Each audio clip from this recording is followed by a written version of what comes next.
Армысыздар, эфирде жаңалықтар топтамасы, студия тізгіншісі Құралай Жұмаханқызы. Бүгін көретіндеріңіз. Карантин кезінде отбасылардың табысының төмендеуі мен жұмысшылардың жалақысының азаюы халықтың банктерден алған несиелерін уақытында төлеуге қиындық тудырып отыр. Бүгін қалалық әкімдікте медицина саласы мамандарының қатысуымен баспасөз брифинг өтті. 5 қыркүйек мұнайшылар мерекесі. Карантин кезінде отбасылардың табысының төмендеуі мен жұмысшылардың жалақысының азаюы халықтың банктерден алған несиелерін уақытында төлеуге қиындық тудырып отыр. Тұрғындар осы жағдайды айтып, қалалық әкімдіктің есігін жиі қағатын болған. Аталған мәселенің тиімді тұстарын қарастыру үшін қалалық әкімдікте дөңгелек үстел ұйымдастырылды. Бұған қала әкімінің орынбасарлары мен екінші деңгейлі банктер филиалдарының басшылары қатысты. Олар тұтынушылар үшін жасалып отырған мүмкіндіктермен таныстырды. Каспий банк бөлімшесі Бөкен Жәнібек базарында еңбек ететін азаматтарды жеке қабылдап, мәселелерін қараған. Бұл жеңілдікке ие болу үшін тұтынушылар өз жұмысының тоқтағаны туралы банк ұжымына хабарлайды. Сосын олар жоғарыға жеткізіп, несиені өсімақысыз төлеуге байланысты кесте жасалады. График созу деген ол екінші мәселе. Бірінші мәселе қазір бізде бір айға отсрочка деген бар. Уақытша ол пандемияға байланысты. Алдында 3 айға жасады, ол 3 ай бітті.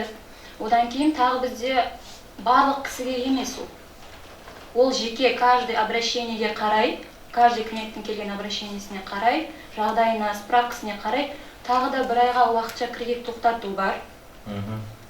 Если қаласа клиент оны. А егер мен бір айдан кейін де төлей алмайын десе, онда письменный түрде заявление қалдырады банкке. Ол заявлениені Алматыдан, бөлімдерден қаралады.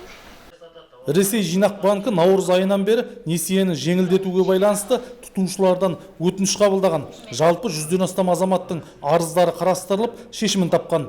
Қазір пандемияның екінші толқынына қатысты тұрғындардың өтініштері қабылдануда. Мүмкіндікті естімей қалып, несиесін төлеп тастаған жандардың да арызына орай жеңілдік жасалуда.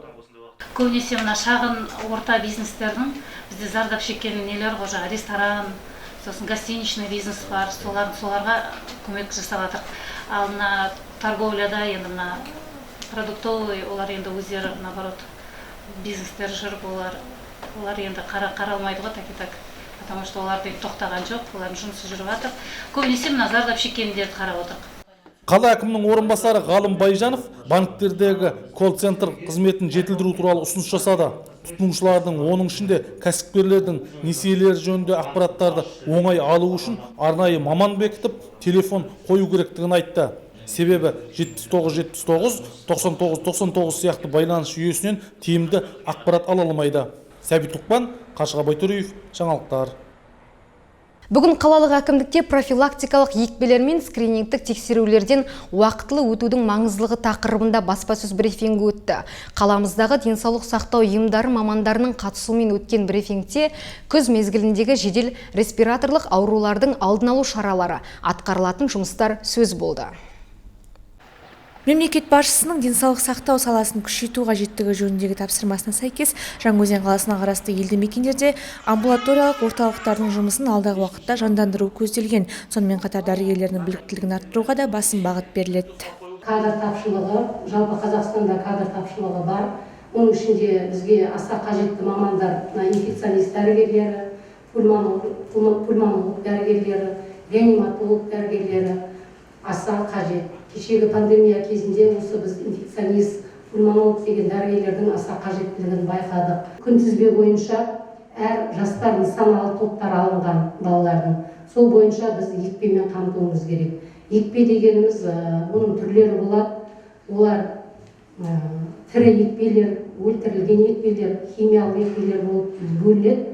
Тірі екпелер деп отырғанымыз мына қазіргі осы қыркүйек айында біз осы БЦЖ, яғни туберкулезге қарсы екпені бастауға жұмыс жасап жатырмыз.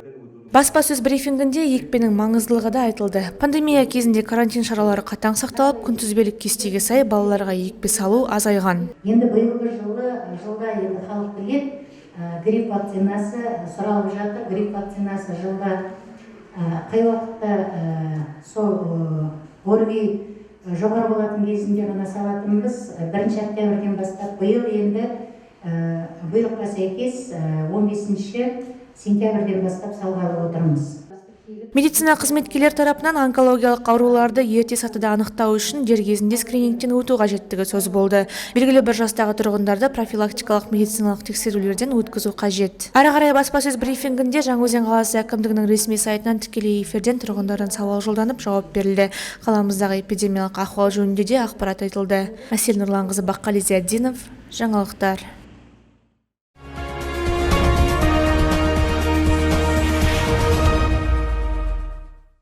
Жаңаөзенде бірнеше рет қылмыс жасаған ұры ұсталды. Жергілікті полицейлер құқықтық тәртіп іс-шарасы кезінде күдіктіні қолға түсірді.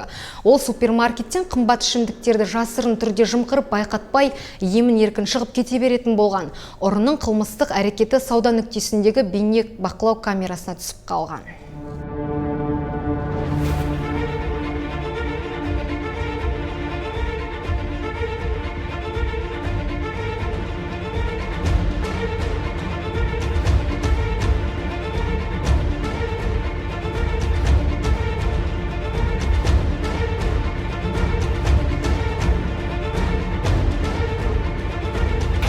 Қолға түскен күдікті қазір уақытша қамау абақтысында отыр. Қылмыстық іс тергеліп жатыр. Жаңаөзен қаласында өткен құқықтық тәртіп іс-шарасы аясында тағы бір ұры қолға түсті. Ол кондитерлік дүкеннің кассасынан 20 мың теңгені қолды қылған. Баугеспенің қылмыстық әрекеті дүкен ішіндегі камераға жазылып әшкерленді. Жаңаөзен қаласы полиция басқармасына түскен бұл қылмыстық іс те сот қарауында. 5 қыркүйек мұнайшылар мерекесі. Осыған орай арнамыздың түсіру тобы саналы ғұмырын кен игеру ісіне арнаған мамандардың бірі Тұңғышбек Ұлықмановпен сұхбаттасқан еді. Еңбек жолын қарапайым жұмысшыдан бастап, бүгінде мұнай өндіру саласының нағыз шебері атанған ол өз бақытын еңбектен тапқанын айтады. Тұңғышбек Ұлықманов 27 жылдан астам мұнай игеру саласында еңбек етіп келеді. 2014 жылдан бастап Кезбе жауапкершілігі шектеулі серіктестігінде инженер-технолог қызметін атқарады. Аптап ыстықпен сақылдаған сары аязға қарамастан жер қойнауынан қара алтынды өндіреді. Күні-түні ұңғымалардың жұмысын қадағалайды. Еңбек жолын қарапайым жұмысшы ретінде бастаған ол қазіргі уақытта жас мамандарға бағыт-бағдар беретін білікті шебер, ақылшы, аға. Бала кезде арманымыз мұнайшы болу болды. Ақтаудың институтында оқыдық, осы мұнай саласында. Соны бітірдік. Содан бері осы салада қызмет жасаймын енді. Бізде основной жерасты жабдықтау жұмысы болған жерде күнде де түнде де жұмыс істей береміз ғой. Смен ғой, смен дейді, кезекпен жұмыс істейді. Сондайларда жаңағы бір жұмыста жүрмей қалған уақыттар болады. Сондай уақыттарда қатынап жұмысқа не қылмай, үйге бармай, түнде де жүріп жұмыс істеген уақыттарымыз болды. Еліміз егемендігін алған жылдарда қажетті техникада арнайы қорғаныш киімдерді де тапшы болып тұрған тұста шыңдалған маман өндіріс орындарындағы бүгінгі ахуалға қарап риза болады. Жұмысшылар үшін барлық жағдай жасалған. Ескі лашықтарды заманауи кешендер алмастырған. Қыста жылы, жазда қоңыр салқын күйді ұстап тұратын кешенде демалу, жуыну, тамақтану бөлмелері барлық қажеттілікпен қамтылған. Бұрынғы Кезбені салыстырғанда Кезбенің қазіргі жағдайы едәуір жақсы деуге болады. Жаман емес. Ол енді жаңа үлкен басшыларымыздың саясатының арқасы деп ойлаймын, жұмыскерлігі сондай деп. Енді қазіргі таңда адам дейтіндерге көп дүниежүзі бойынша мына нелер түсіп жатыр ғой, жағдайлар. Енді соларға қарамастан қазірде жұмыс берушіміздің жұмыстарын орындап жатырмыз. Жаман емес жұмыстарымыз. Жаңаөзен мұнайшыларын атап айтқанда осы Кезбе ұжымындағы қызмет жасап жүрген мұнайшыларды барлық төл мерекесімен құттықтаймын. Дендеріне саулық тілеймін, отбасыларына амандық тілеймін. Жамандық болмасын, әнеугідей осы бір жаман жақсы уақыт болған жоқ қой, сондай уақыттар болмасын деп тілеймін. Тәжірибелі мұнайшының өнегелі өмір жолы ұрпағына үлгі. Әке көрген оқ жонар демекші ұлдарының бірі әке жолын таңдап, онымен бірге өндірісте аянбай тер төгіп жүр. Ерен еңбегі үшін Тұңғышбек Ұлықманов үздік бригадир, үздік маман алғыс хатымен және Қазмұнайгаз ұлттық компаниясының 120 жылдық төс белгісімен марапатталған. Айнұр Мейрамбайқызы, Баққали Зияддинов, жаңалықтар. Арнамызға келіп түскен жаңалықтар легі осымен таман. Еліміз аман, жұртымыз тыныш болсын.